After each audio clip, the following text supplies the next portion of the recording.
Claudette, la sœur de Céline Dion, a décidé de sortir du silence pour donner des nouvelles de la chanteuse.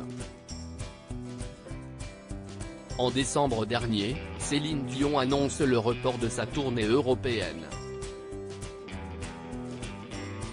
Bouleversée, la chanteuse est contrainte de prendre du temps pour elle, souffrant de la maladie de l'homme raide.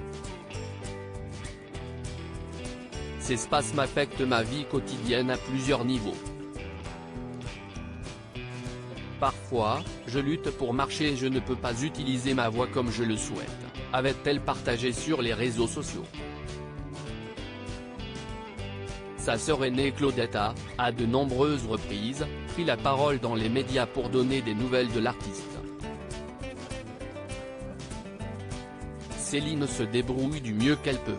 Nous savons que sa maladie est particulièrement complexe à traiter, mais elle est entourée d'une équipe de spécialistes compétents et elle met tout en œuvre.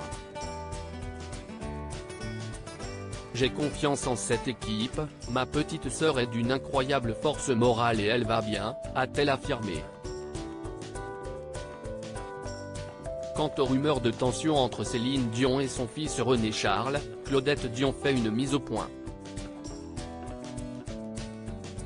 Je tiens à clarifier que les rumeurs concernant la dépression de Céline sont fausses, tout comme celles suggérant qu'elle ne parle plus à son fils René Charles.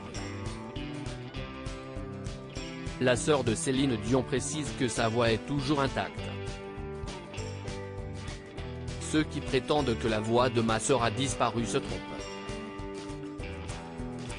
Elle m'a chanté quelques notes au téléphone et sa voix est toujours bien là. J'étais tellement heureuse et rassurée de l'entendre. Nous donnons tout notre amour à notre petite sœur, et elle a confiance, tout comme moi, en sa capacité à surmonter cette épreuve. Claudette Dion, il y a peu de choses que nous puissions faire pour la soutenir, pour atténuer sa douleur toutefois, Claudette Dion ne minimise pas les symptômes ressentis par sa sœur. C'est une maladie dont nous en savons si peu. Il y a des spasmes, ils sont impossibles à contrôler. Vous savez, les gens se lèvent souvent en pleine nuit à cause d'une crampe dans la jambe ou le mollet.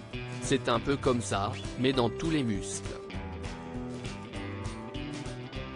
Il y a peu de choses que nous puissions faire pour la soutenir, pour atténuer sa douleur, confie-t-elle.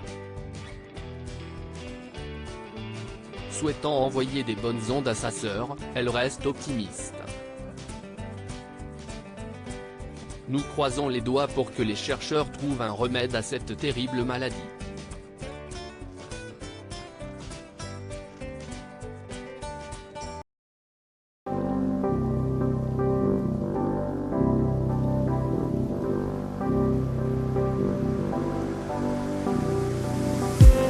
I just need some